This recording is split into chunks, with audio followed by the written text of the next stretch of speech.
¿Alguna vez has sentido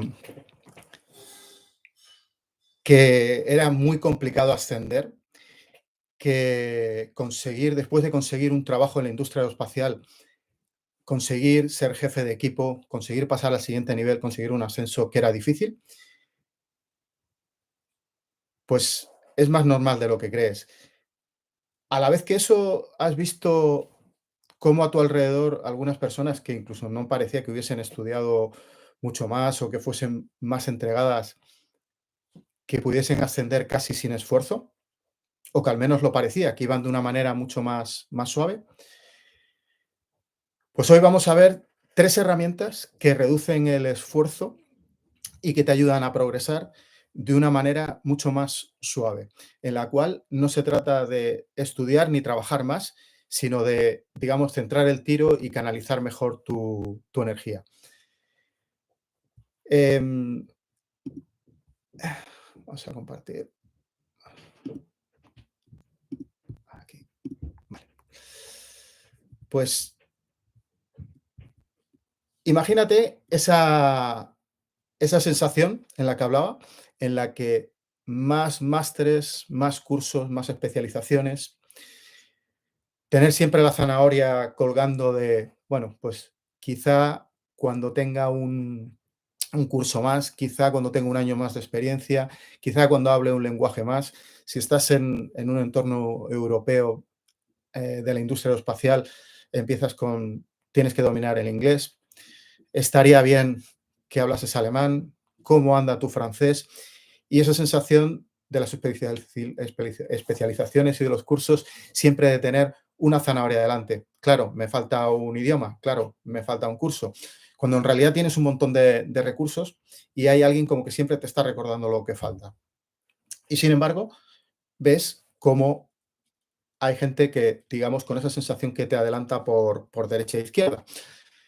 Muy bien, pues la primera herramienta que vamos a ver hoy es una herramienta de identificación de, de quiénes somos, de cuál es el estilo en el que puedes crecer.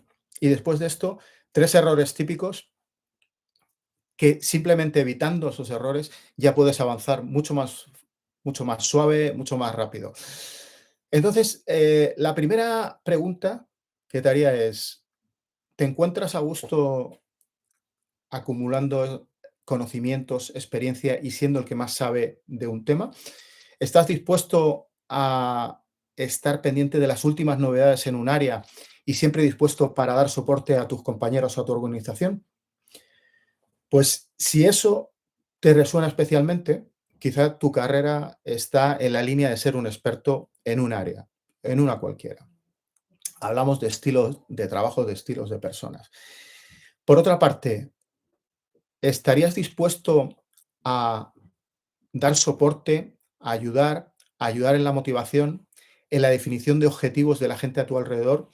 ¿Estás dispuesto a ver cómo ellos crecen incluso más que tú? ¿Estás dispuesto a coordinar y a tomar decisiones? Bueno, pues esos son varias de las líneas que definen lo que es la carrera de liderazgo.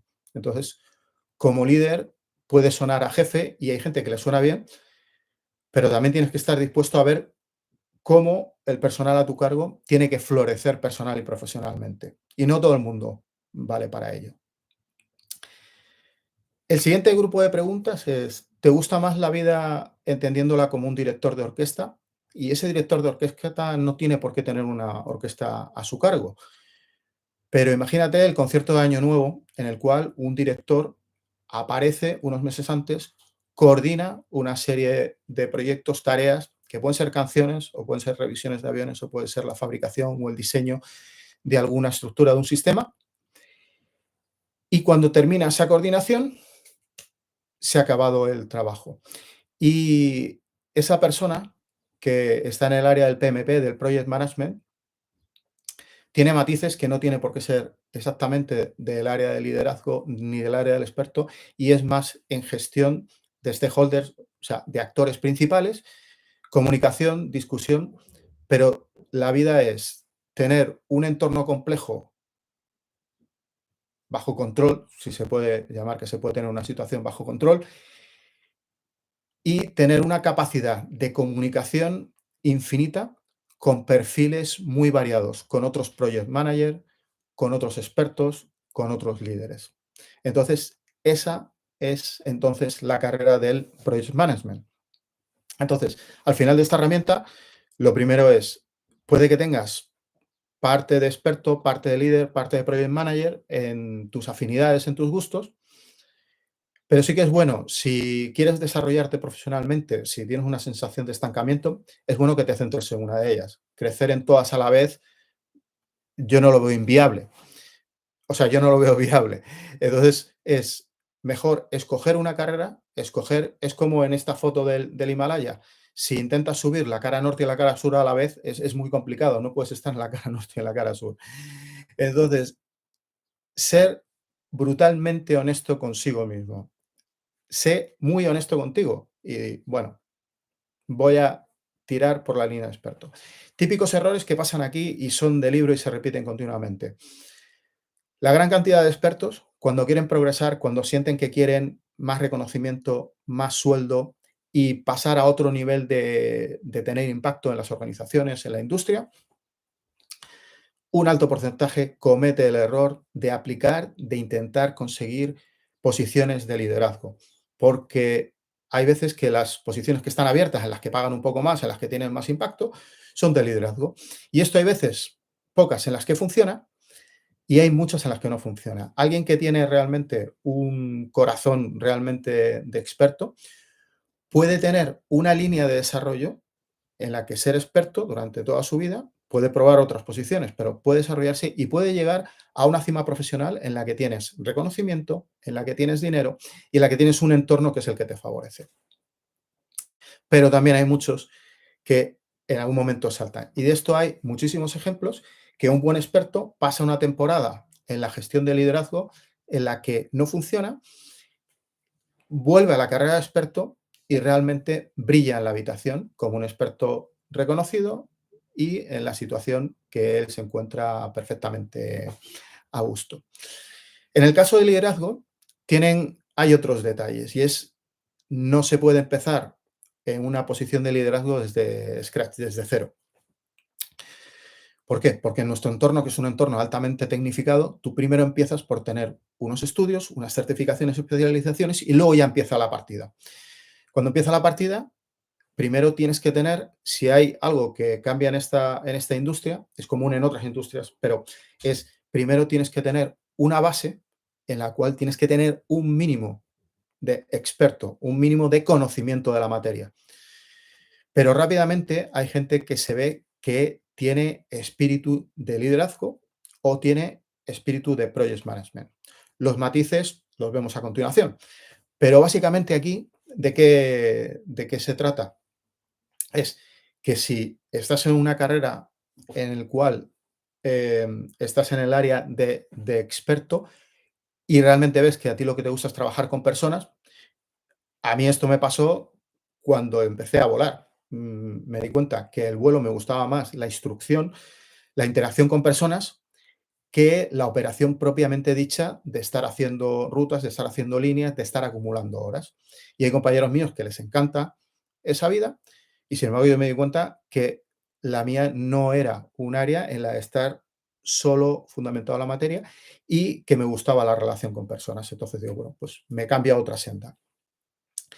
Y luego los matices que tenemos aquí en el área de liderazgo y de project management, los dos están tratando con personas, pero hay un pequeño matiz que puede ser la diferencia. Cuando estás en la carrera de liderazgo, eres el responsable de cómo progresan las personas que tienes a tu cargo. No solamente de las tareas que tienen que responder, y hay puestos que son mixtos, pero si tuviese que marcar una diferencia entre qué es la carrera de líder y qué es la carrera de un project management, un project manager, su objetivo es coger el diseño de un edificio y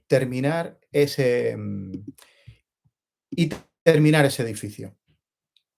Si tu posición es una posición de liderazgo, entonces tu objetivo no solamente es que es que tu equipo participe en la construcción de edificios y los edificios acaben bien hechos y tengan una buena estructura, un buen acabado y acaben bien en el mercado, pero además es que las personas a tu cargo se desarrollen dentro de la organización.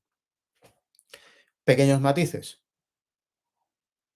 como pueden ser la carrera profesional, entra dentro de la responsabilidad de los líderes y no de los project managers. La parte de motivación es una parte más interna, entra dentro de las responsabilidades de los líderes y no de los project managers. Del project manager lo que sí es el resultado. Aunque esté ligado, el project manager lo que va a observar es el resultado. Está a un nivel en el cual lo que se ven son cómo las tareas van engarzando unas con otras y todo esto, digamos que funciona como una orquesta, una sinfonía funcionando bien coordinada. Bueno, pues pasamos a la siguiente. A la siguiente herramienta, y esto tiene que ver con el dónde. Entonces, si además quieres no solamente ver tu estilo, lo siguiente sería es dónde, sin el dónde, esto no va a funcionar. Vale, ya sabes que tu carrera es de experto, de líder o de project manager, pero ¿dónde la desarrollas? Y cuando yo digo dónde la desarrollas, a ti, ¿qué es lo que te viene a la cabeza? ¿Te viene escoger entre Madrid y Sevilla? ¿Te viene entre desarrollar tu carrera en Estados Unidos? ¿Te viene en Alemania los sueldos son más altos? ¿O qué tal si me voy a Asia y vivir como un expatriado con una situación financiera totalmente en otro juego? Bueno, pues es todo. Cada uno tiene unas distancias y tiene unos enfoques de dónde se plantea, de qué oportunidades tiene y dónde quiere desarrollarse profesionalmente. El no observar esto, al final, es fuente de poco desarrollo, de frustraciones. Con esto no quiere decir que tengas que irte ni a Indonesia y no te tienes que ir a Alemania, ni que tengas que escoger entre Madrid y Sevilla. Este framework, situación de trabajo que vamos a hablar ahora de 4 áreas que vamos a explorar, es una herramienta de awareness que puede servir para que decidas quedarte en la misma ciudad, pero incluso en qué tipo de empresa o en qué tipo de departamento. El dónde importa, y vamos a empezar con la palabra cage, vamos a empezar con la C. Y la C es de cultural. ¿Y cultural qué significa? Cultural son las reglas y el cómo se vive y cómo se trabaja en los sitios donde te planteas. Hay veces que estamos pensando en impacto cultural entre trabajar en Alemania, en Francia, en Reino Unido, que lo tiene y mucho, pero también lo tiene escogiendo distintos departamentos, distintas empresas dentro del mismo polígono industrial, dentro de la misma ciudad. Entonces, aquí haremos próximamente un ejercicio ya más profundo en la parte de cómo analizar culturalmente opciones que se te ocurran entre me voy a Albacete, que hay un hub especial industrial que tiene que ver con el helicóptero, o Madrid, que tiene un poco de todo, o quiero trabajar en un entorno más internacional. Lo siguiente es la letra A de Administrative. Y aquí las consideraciones, las preguntas que tienes que hacerte antes de escoger es, administrativamente, la normativa, la burocracia. Como ejemplo, yo ahora mismo estoy trabajando en Alemania y mantengo, lógicamente, al ser Unión Europea, mantengo el mismo pasaporte, pero tengo un carnet de conducir distinto. Entonces, las implicaciones administrativas que tiene en el awareness tiene que ver en cómo te vas a desarrollar, en cómo vas a ascender, en cómo te va a ir tu carrera, en cómo van a ir tu performance y tu sonrisa día a día, y lo hace más fácil el vivir o el ascender. Después del administrativo, seguimos con la letra G de Cage y tenemos el geográfico. Bueno, pues ¿cuál es el impacto geográfico? Pues el impacto geográfico, em, la distancia, la verdad es que para cada persona es un mundo y es totalmente relativo. Yo tengo compañeros que trabajan en Estados Unidos, en África, en Asia y también conozco gente, tengo compañeros de profesión que decidieron no moverse de Valencia a Albacete y que cambiaron de empresa, cambiaron porque para ellos era importante mantener la misma ciudad en la que vivían. Para mí vivir entre Madrid y Múnich tiene una distancia que para mí eso es mediano, para otra gente es largo y para mis compañeros que están viviendo entre Asia y Europa, pues Madrid y Múnich es una broma, es como coger un autobús que dura 2 horas y media. A la hora de escoger no solamente es la distancia, geografía también es el impacto de, os pongo un ejemplo personal, cuando trabajé en Baja Sajonia, en el norte de Alemania, hay compañeros míos que estaban mucho más lejos pero tenían un vuelo directo y yo necesitaba 2 aviones y un tren para llegar a ese sitio. Hay bases, hay destinos aeronáuticos que están más cerca en Francia, sin embargo, la combinación de transporte es todavía peor y también tienen una combinación en la cual no hay tren, no hay autobús y tienes que conducir, tienes que alquilar un coche y tienes que hacer un recorrido de 1 hora y media. Pues estos impactos geográficos para algunas personas son muy a valorar, muy a tener en cuenta. Y la última, la E de Economic, pues lógicamente tiene un impacto porque, a ver, nosotros trabajamos por un sueldo, todo el mundo trabaja y la forma en la de valorar ese trabajo es de forma económica. Pues dependiendo de cuál es tu perfil de trabajo, de si estás en el área de experto, de líder de equipos o de project management, es más fácil, en algunos casos, conseguir un salario más alto dependiendo de dónde estás localizado. Entonces, hacer una ficha de una situacional de las opciones que tienes para mí es primordial. Así, haciendo un pequeño recapítulo del dónde, hacer un mínimo análisis con 5 preguntas del aspecto cultural, del administrativo, del geográfico y en el económico, como ejemplo personal, os puedo poner que estando trabajando en Alemania me llamaron para un trabajo en España y el sueldo era más reducido que el que me estaban ofreciendo. Y bueno, pues hablamos de todo, no solamente de dinero. Bueno, ¿para hacer qué? ¿Para desarrollarme de qué manera? Y eso no era superboyante, no era una cosa de desarrollo que me estuviese atrayendo. Y cuando llegamos a lo económico, me estaban hablando que los impuestos eran más bajos, que aunque cobrase menos iba a tener menos. Y aquí yo, en la parte económica, el resumen que les hacía es, vale, vamos a hablar del neto neto. El neto no es lo que cobras. El neto es la relación final de estoy trabajando en el área de la industria aeroespacial en Alemania, en la India o en Madrid, pero al final del mes, ¿qué es lo que me queda? Al final, para pagar la universidad de mi hija, para tener un capricho, para irme de vacaciones, ¿cuánto es el excedente?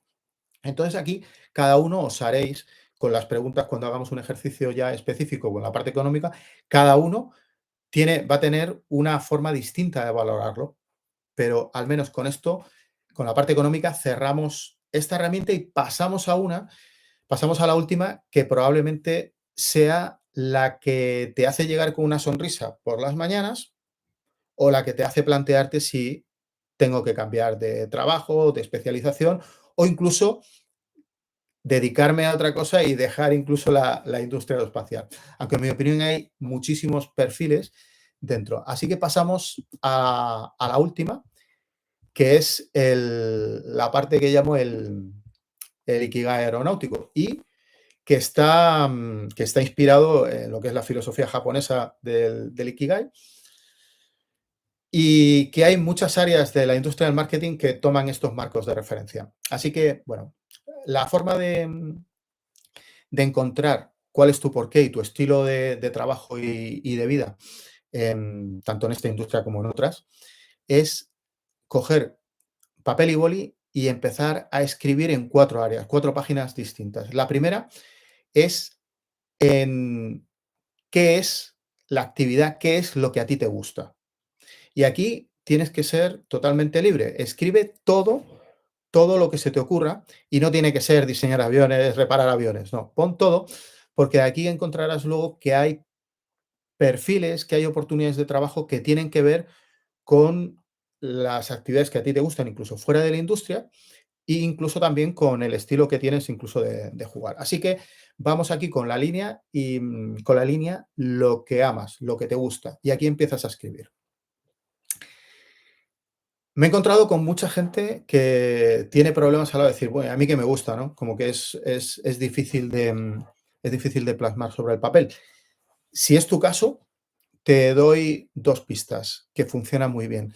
Vete al historial de Google y vete al historial de YouTube. En el historial de YouTube, busca, cógete todo el histórico de las búsquedas que has hecho en el perfil de YouTube. Eso son tus intereses. Cópialo y pégalo. Escríbelo en tu cuaderno. Aquí hay muchísima información súper interesante. La siguiente página es en qué eres bueno. Y en qué eres bueno, em, aquí tendemos a poner la página del currículum. Es decir, en qué estoy certificado. Y yo creo que aquí hay un matiz que es mucho más potente a la hora de evolucionar profesionalmente. Si lo que es para buscar un trabajo, para meter el currículum en InfoJobs, ¿vale? Si lo que quieres es hacer una transformación realmente en la cual te desarrollas, en la que trabajas más a gusto, en la que ganas más dinero, al rellenar en qué eres bueno, lo mejor que se me ocurre es que hagas una lista de para qué te llaman a ti. ¿Para qué te llama un vecino? Te llama para arreglar el wifi, te llaman, te piden ayuda para ayudar con los impuestos, para hacer la declaración de la renta a un familiar o un amigo, te llaman para reparar un calentador o una bicicleta. Analiza, vete al historial de WhatsApp, vete a tus mensajes de LinkedIn y observa quién contacta contigo. ¿Para qué? ¿Para qué te piden ayuda? Y no hablo de intercambio de dinero, sencillamente, ¿para qué te llaman? Te llaman porque siempre estás disponible, te llaman porque tienes una habilidad especial. Eso es tu marca personal. Y tu marca personal no es el artículo que compartes en LinkedIn, es para qué te llaman por privado, no lo que vendes. Haz un histórico, vete al historial de mensajes y empieza a apuntar. Jo, pues me llaman para pasear los perros del vecino. Vale, eso va a tener una traducción, todo para lo que te llamen va a tener una traducción en cuál es tu estilo de trabajo. Y de aquí hay prácticamente magia para configurar lo que es un nuevo perfil que sea singular y que triunfe. Y ahora nos vamos a una parte que ya no es tu parte, que es la parte del mundo que te rodea. Entonces, hemos visto qué es lo que te gusta y en qué eres bueno. Ahora vamos a otras 2 páginas, que es qué necesita el mundo y podría ser pagado por. Entonces, ¿qué es lo que el mundo necesita? Esto simplificado serían las ofertas de trabajo. El problema es que si miramos las ofertas de trabajo que hay activas, es como, esto es como ir persiguiendo la ola que ha surfeado el anterior surfista. Si quieres hacer surf, no vale con que veas dónde hay un surfista surfeando. Tienes que empezar a leer el agua, tienes que leer y tienes que empezar a contar las olas y tienes que entender que hay ciclos de olas y que cada 7 olas hay una ola que realmente tiene energía. Entonces, en el mundo de la industria pasa lo mismo. Puede ser que para cuando estás aplicando a las ofertas que han triunfado, que les ha salido bien a compañeros tuyos, que ese área, que ese departamento, que esa empresa que esté cubierta, o puede que no, puede que sea el comienzo de una explosión y que estén contratando a muchísima gente. ¿Qué quiero decir con esto? Que para saber lo que el mundo necesita y para saber en qué te pueden pagar, hay un trabajo previo que la gente que triunfa igual no te lo cuenta, pero es estar pendiente del entorno. Estar pendiente del entorno no es observar al surfista, es leer las señales previas. Las señales previas son tener muy filtrado cuáles son las noticias geopolíticas y de industria, en dónde van a estar las oportunidades, en qué parte del mundo van a estar las oportunidades, en qué tipo de actividades. Vamos a hacer un ciclo en el que se va a diseñar, se va a investigar y se va a fabricar. Estamos uno en el que se va a fabricar y se va a perfeccionar lo que ya está fabricado. Estamos en el uno en el que hay recortes y el mundo del mantenimiento sube muchísimo. Si lo observas fuera del sector aeroespacial, te pongo un ejemplo. Observa las crisis en España, la del año 2007, en el año 2000, vas viendo las crisis y puedes ver las estadísticas de cómo se vendían coches. Y cuando ves la venta de los coches, observas que en los momentos que hay más bonanza, que se venden muchos coches, que se activan muchos leasing, y luego es que cuando hay crisis se vende menos. Sin embargo, los talleres que están reparando coches que empiezan a envejecerse, a acumular kilómetros y que no están tan renovados, no dan abasto, tienen la agenda totalmente llena. La afluencia a los desguaces, ¿cómo? Hay gente que no se plantea ir a un desguace, sin embargo, cuando hay menos dinero en funcionamiento en el mercado, hay determinados clientes que dicen, no cambio de coche, compro un motor, cambio un motor de un coche. A eso me refiero con el qué es lo que el mundo necesita y por qué puede ser pagado. No vayas a mirar las ofertas, simplemente mira las ofertas, pero estate pendiente de un mínimo de selección de noticias del sector y de prensa más especializada.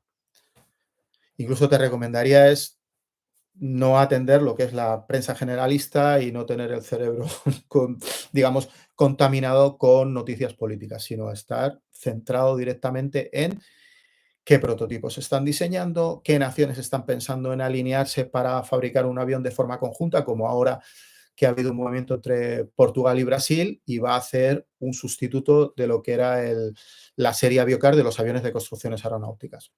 Entonces, estar pendiente de eso puede ser pues, una oportunidad para decir, bueno, pues primero va a haber diseño, necesidades de diseño, de prototipado, y dentro de poco va a haber necesidades de entrenamiento y de operatividad de esos modelos. Bueno, pues con esto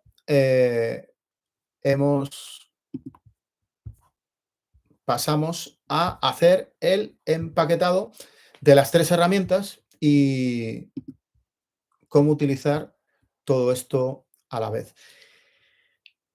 Es mi opinión y, bueno, la contrastada, hay muchos estudios de psicología en las universidades en la que tener toda la información en digital es muy interesante, es muy escalable, pero para tomas de decisión y para análisis personales es mejor hacerlo a bolígrafo.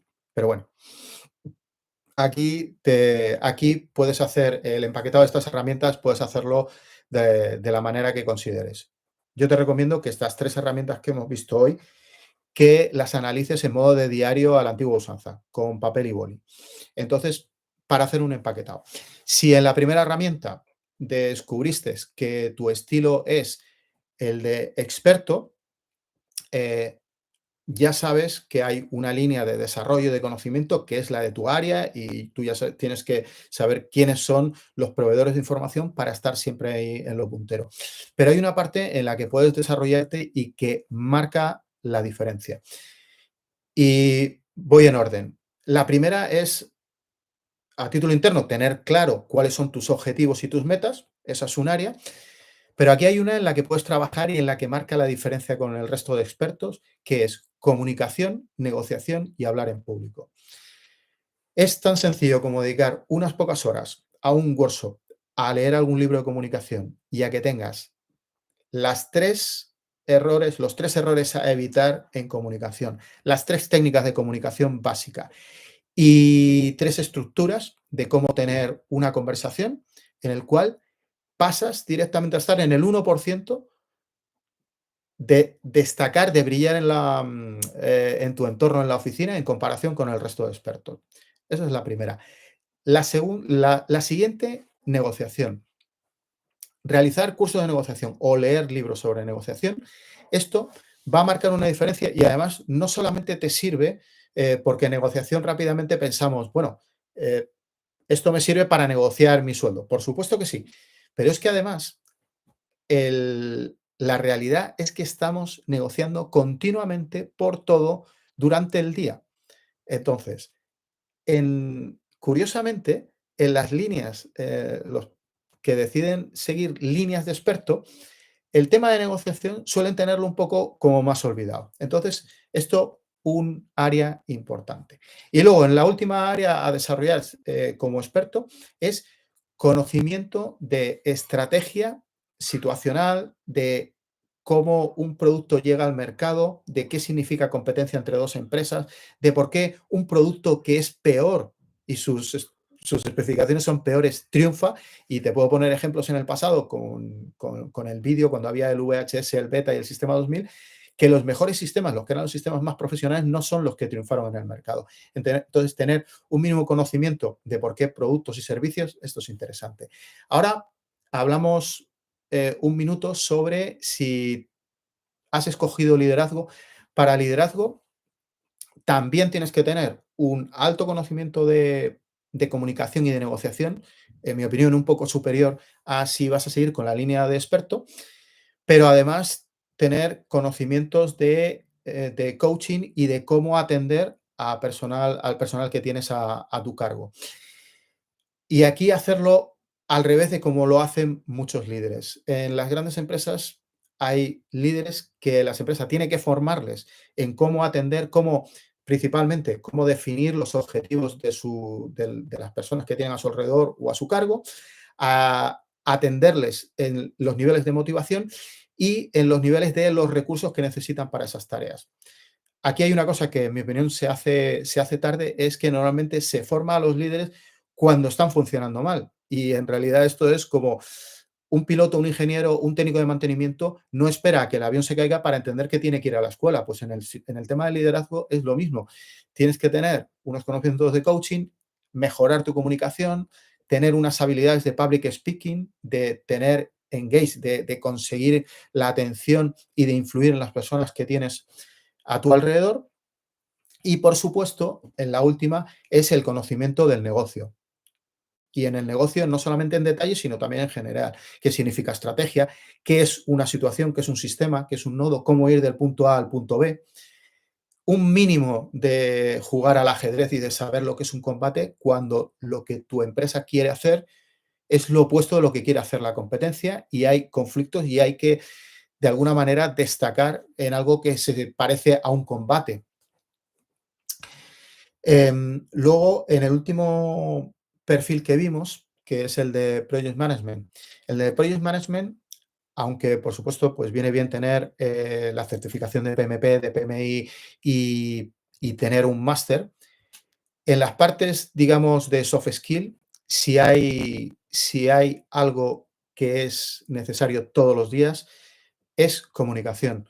Un project manager, si lo que te gusta es solamente el control del Excel, ese no es tu sitio. El project manager tiene que comunicar y discutir el 80% de su tiempo. No es el 80% de su tiempo controlando dashboard, milestone, los objetivos, las fechas. No, es al revés. Es el 80% del tiempo, es gestión de comunicación con todos los actores implicados en la ejecución de un proyecto y solamente es el 20% atendiendo a que esos papeles estén en orden. Ya recapitulando y viendo ya lo que es la segunda herramienta que hemos visto hoy, que es la del Cage, ¿dónde? Y aquí lo primero es que tu dónde y el dónde de al lado son distintos. Y aquí, típico error en dónde trabajar es influenciarse porque a alguien le ha ido bien o le ha ido mal en determinada ciudad, en determinada empresa. Y eso no tiene que ver siempre con que, como he conocido, como mi amigo Juan de Ingeniería, que se fue a trabajar a Hannover o se fue a trabajar a Manchin, le ha ido de maravilla, a mí me va a ir de maravilla, o le ha ido mal. Os voy a contar una situación totalmente real que he vivido este año, muy, muy, muy personal, y hasta el punto que ha sido en el que mi mujer y yo estuvimos trabajando en la misma empresa y en la misma ciudad. Y curiosamente, en el mismo edificio, dentro de la misma factoría, no en la misma planta, en departamentos totalmente distintos. Ella en el área de finanzas y yo en un área de digital service. Y lo curioso es que yo estoy encantado y alineado y prácticamente trabajo sin esfuerzo, es un trabajo que me sale solo y mi mujer cuando cayó ahí en finanzas no encajó, no era el sitio donde ella tenía que florecer. Así como floreció en el anterior destino y ya en el siguiente ya ha dejado ese destino. Entonces, aquí el análisis del cage es fundamental no caer en el error de las opiniones y de los triunfos de las personas que tienes a tu alrededor o que tienes conocimientos. Porque puede ser por situaciones personales o perfiles profesionales que lo que a otro le ha ido bien o mal y a ti, pues no tiene por qué ser así. Y luego ya, lo último, en el tema del Ikigai, eh, aquí como recomendación es hacerlo y hacerlo continuamente. Saber cuál es el estilo en el cual tú estás trabajando mejor o estás trabajando peor, tiene que ver no solamente con la posición, incluso en la misma posición, y esto es algo que viví también hace años en alguna posición, el darte cuenta que dentro de un equipo de trabajo hay personas que están más orientadas, que son más extrovertidas y más orientadas a ventas. Incluso dentro de ventas hay personas que son más analíticas y que les gusta realizar la estrategia del producto. Y hay otros que les gusta más interaccionar con el cliente para saber qué es lo que tienen que poner en las especificaciones de los nuevos productos. Incluso en finanzas, que puedes pensar que todos están cortados por el mismo patrón dentro de las finanzas de un sector, de un departamento de aeroespacial, cuando los conoces y estás dentro de un equipo que tienen 6, 8, 10 personas, empiezas a ver que hay muchos matices de actuación. Entonces, en el Ikigai tiene mucho, mucho impacto en la pregunta que escuché a un doctor en Londres hace pocos años fue, ¿cómo sería tu actividad si fuese un juego? ¿De qué juego se trataría? Y con esta mentalidad, con esta línea, fue uno de los motivos con los que cuando trabajaba en el norte de Alemania, yo era de los pocos que iba sonriendo por la mañana. Decía, pero bueno, pues ¿de qué se ríe si aquí eh, prácticamente el sol sale poco? Bueno, pues tenía que ver con estar alineado con los puntos, con la actividad que yo entendía. ¿Cómo sería esta actividad si fuese un juego? Y bueno, pues hasta aquí, hasta aquí la masterclass de cómo ascender en la industria aeroespacial, hoy utilizando estas tres ideas y con un entorno de trabajo que lo que he intentado es meter muchos libros, mucha experiencia, mucho conocimiento en tres herramientas estructuradas, método HELP, que para recordar la H de herramienta, la E de experto, la E de líder y la P de project management, la herramienta del dónde, si la anterior es de el quién soy, la del case es la del dónde voy a crecer mejor y recordamos la C de cuál es el entorno cultural, cuáles son las implicaciones administrativas, cuál es la implicación geográfica y el tema económico. La última herramienta, el Ikigai, que volveremos con más detalle, haremos un monográfico para daros un prompt de preguntas para ayudaros a desarrollarlo porque es realmente, realmente potente la herramienta del Ikigai, que es alinearse con qué es lo que a mí me sale hacer de una forma prácticamente automática y qué es lo que necesita el otro. Hay dos partes. Hay dos partes ahí que cuando encuentras el punto común de lo que yo sé hacer bien y para lo que a mí me llaman y lo que a mí me gustan es lo que el mundo necesita y por lo que me pagan, sucede la magia y empiezas a progresar tanto en la industria como en la vida, estudiando menos, trabajando menos, de una forma mucho más suave. Así que bueno, pues espero que esto os sirva para tener una awareness, para tener un análisis de hacia dónde os iría mejor y iremos viendo en detalle las tres herramientas con más ejercicios y preguntas y también en la comunidad de School os pongo el enlace de la comunidad de School donde hay más recursos de estas herramientas que las tenéis en abierto durante un tiempo. Así que pasad un buen día